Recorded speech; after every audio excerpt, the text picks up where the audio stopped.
Hello internet, my name is Zephyr and it is time for me to do the obligatory YouTuber thing and make a tier list video. And this one's actually been a long time coming because I did promise that I would make a tier list video ranking every GT Online NPC from most annoying to least annoying. By the way, I'm going to be doing this on my phone because I was too lazy to get my laptop. Without further ado, let's get into it. First up on the list, this should surprise absolutely no one. He is one of the most despised GTA characters of all time. It is KDJ, aka Moodymann. It sucks that one of the best DLCs that the community's been asking for so long was tainted by the inclusion of this asshole. I get that GTA isn't exactly the most family-friendly game, but never in GTA's history has there ever been a more hypersexual, more vile, and just downright disrespectful character than this. This man belongs in Hazbin Hotel more than he does in GTA because he literally cannot go 1 minute without mentioning sex or saying motherfucker. Not only does he have the misfortune of having one of the weirdest and cringiest cutscenes in the entire game, but bro literally tried to copy Ludacris so much that he even copied his goddamn style from the early 2000s. But I bet some of you didn't even notice that Moodymann is actually a real artist in real life. But don't worry, because I'll spare you the Google search and just tell you that his music is shit. And he's just the first entry on this list, and he immediately jumps straight up to NPCs that you should be allowed to kill. Because now, we gotta talk about his even more annoying girlfriend. Not only is she one of the most annoying GTA characters in history because of all the reasons Moodymann sucks,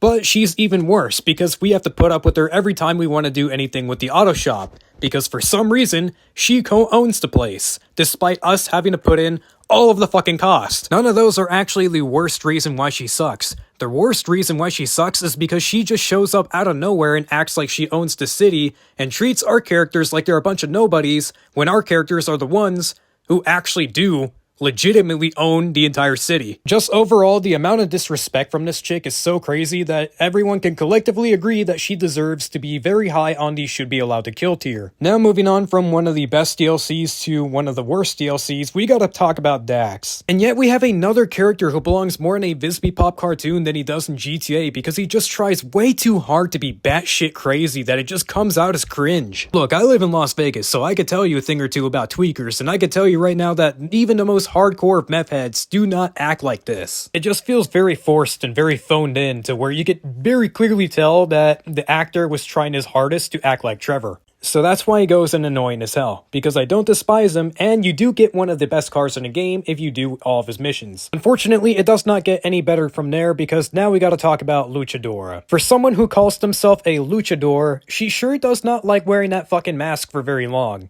I'm a gringo, so I don't know too much about luchador wrestling, but I do know that you are not supposed to take your mask off ever, because if you do, that is the most shameful thing that can happen to you. But apparently she didn't get the memo because she only wears that thing for like 2 cutscenes out of the entire DLC. I think I have taken shits that lasted longer than the amount of time that she's had the mask on. But that's not the reason she's annoying. She's annoying because she is always screaming at the top of her lungs that stupid catchphrase that they all say. However, she is going right next to Dax and annoying as hell because she is annoying, but she does have redeeming qualities. For example, she does help you fight in some missions. This next one's going to be controversial and it might garner some hate, but next up is Lamar. I just don't like Lamar. I do want to make it known, I do like his voice actor. His voice actor in real life is a cool guy.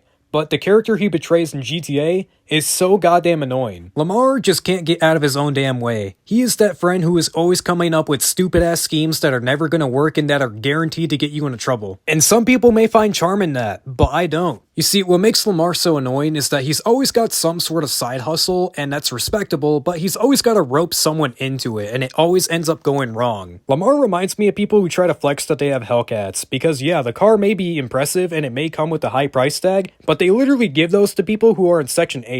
Yeah, you could try flexing all you want, but there's no changing the fact that everyone in the projects has one too. For that reason, I am putting Lamar in annoying as hell. Next up, we have another controversial one with English Dave. I know a lot of you are going to say that he deserves to die because of how annoying his phone calls are, but that's really the only reason why he's annoying. So for that reason, I'm going to put him intolerable, because while the phone calls are annoying, especially back then when he used to call when you were in midair, preventing you from opening your parachute, if you complete his missions, you get a free car. Next up is someone who I personally really wanted to like until I realized just how annoying he is. It is Tom Connors. When I was first introduced to Tom Connors, I thought he had a little bit of charm to him. He was the champagne guy. Until I started receiving endless texts and phone calls from him that made me realize that he is really annoying. However, his only saving grace and the reason why I put him intolerable is because he seems to call less than English Dave. Next up we have Lester, and the reason why he's on this list despite helping us with literally everything we do is because every time we try calling him to get the stars off us, he's always busy. Lester himself really isn't that bad, despite being a really big creep. It's just that one thing that pisses people off to the point where he deserves to be on this list. But now we once again have a candidate who is worthy of being on the please let us kill them list, because just like Simeon, there should be no explanation needed as to why Mark Madrazo is so goddamn annoying. This man really thinks he's the shit, expecting our GTA characters to be afraid of him, when in reality, he should be definitely afraid of our characters. By now, our characters own the entire state of San Andreas and have full-blown arsenals capable of rivaling Fort Zancudo. So clearly he goes on the should be allowed to kill list because he's out here thinking he is the shit when the FIB themselves are too afraid to come after us. With everything our GTA Online characters have been through, we would make absolute mincemeat of his stupid little cartel. But now we have a guy who I don't know how to rank because I never, honest to God, had an interaction with Dom. Not even when I was a low level. In fact, the only reason he's on this list is because I know he likes to call low level players and he could be very annoying. So I'm just gonna put him in not that bad, because I'm sure he could be really annoying when you're getting his calls, but I just never get his calls, so I don't know how annoying he actually is. Next up we have Janette from what is a lot of people's most hated DLC. I really want to like Janette. I think that she means well and that she is genuinely one of the nicest GTA characters ever to exist in the whole franchise, but oh my god, she just never shuts the fuck up. Even though I really want to like her, I gotta do it to her. I gotta put her in annoying as hell because she never shuts up and her accent just drives me up the walls because you could clearly tell that it's so fake. Hell, even I do a better job at faking a southern accent than she does. Laszlo is another character who shouldn't need any explanation. He is just the GTA punching bag. But you know what? I'm actually going to put him intolerable because even though he is GTA's biggest cuck and he is the butt of every joke, you can't help but feel bad for him. But you know who I don't feel bad for? LJT, which is basically just Lester with a voice changer. There's a reason why I put Lester as low as I did despite knowing about LJT, because even though they are the same person,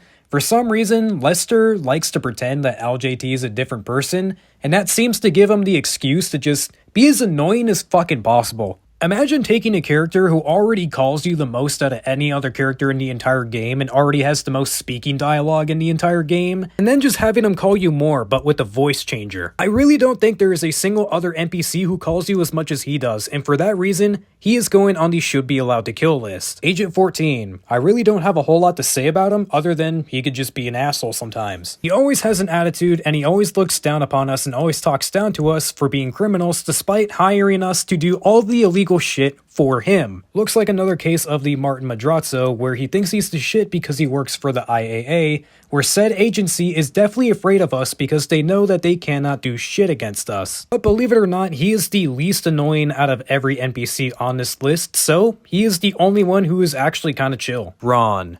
Ron is on this list for the same reason Lester and Laszlo are on this list. Because he's a freaking weirdo. Every time he's in a cutscene, he acts batshit crazy, which is understandable because look at who his company is. But it gets even worse if you own a hangar because every time you get a phone call from Ron, he's always saying something really weird and out of pocket. But despite all of that, he's going to not that bad because it's not enough to make me despise the character. Yeah, his dialogue is really weird and really cringe, but that's really about it. Next up, we have Simeon. I'm surprised it took me this long to get to this character because I thought I already covered him. But as I've been saying this whole time, this really needs no explanation. If you know who this character is, even vaguely, then you should know that he goes at the very tippy top of deserves to die. Single-handedly the most annoying character in probably all of GTA franchise's history, he is more annoying than both Sasanta and KDJ combined. It took way too long for people to discover that you can actually go back and kill this piece of shit in single player, only for it to come out as non-canon. So, to no one's surprise, he is going straight up to should be allowed to kill tier. Because in single player, you are actually allowed to kill him, but it's not canon, so I wish we could actually finish the job for real this time. Some of you GTA 4 lovers might take issue with this one, but I never played Ballad of Gay Tony, so I have no attachment to this character,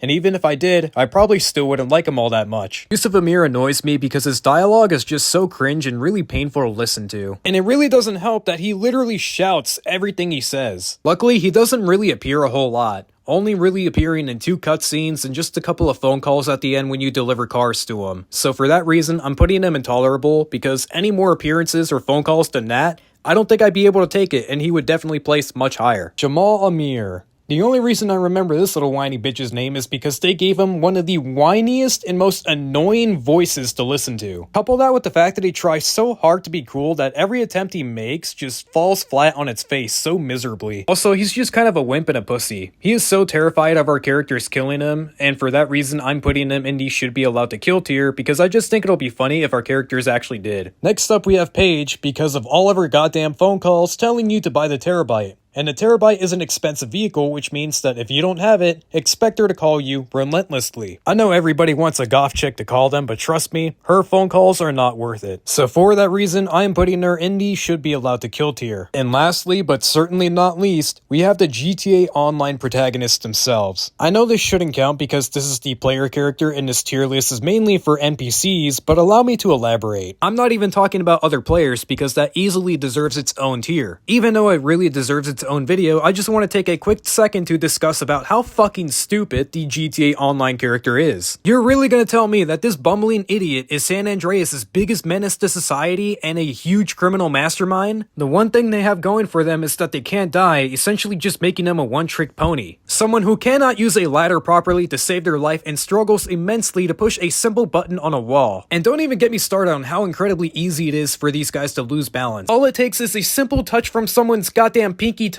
and you would be ragdolling on the floor for 10 minutes not being able to get up. Yes, I know that's really just bad game design and bad video game physics, but I'm talking about lore. And if we're talking about lore, then this dude's been cashing in on the fact that he can't die and has been abusing the fuck out of his ability for his own personal gain. Other than that, there's really nothing all that special about the GTA Online protagonists. They're not really that smart. They're sociopaths because they know they can't die, allowing them to go on rampages knowing damn well that there's no real consequences to their actions because everyone's either too afraid to stop them or they know that nobody really can stop them. So for that reason, I am putting the GTA Online character in the should be allowed to kill tier because they just got lucky and were given the most broken superpower. So this is it. This is the final list. I did move a couple of people around, but this is ultimately the final positions for everybody in this tier list. I know for a fact that I did not cover everybody and that there are NPCs who are worthy of being on this list who aren't, but I wanted to cover the most annoying NPCs that you will encounter throughout GTA. The ones that you are guaranteed to interact with at some point and it is just inevitable, but also the ones that interact with you the most and just annoy you the most. Let me know down in the comments if you agree with this tier list or not, and let me know who I missed and who should be on this tier list. If you enjoyed the video, hit that like button, and most importantly, subscribe as it greatly helps out. And as always, thank you for watching.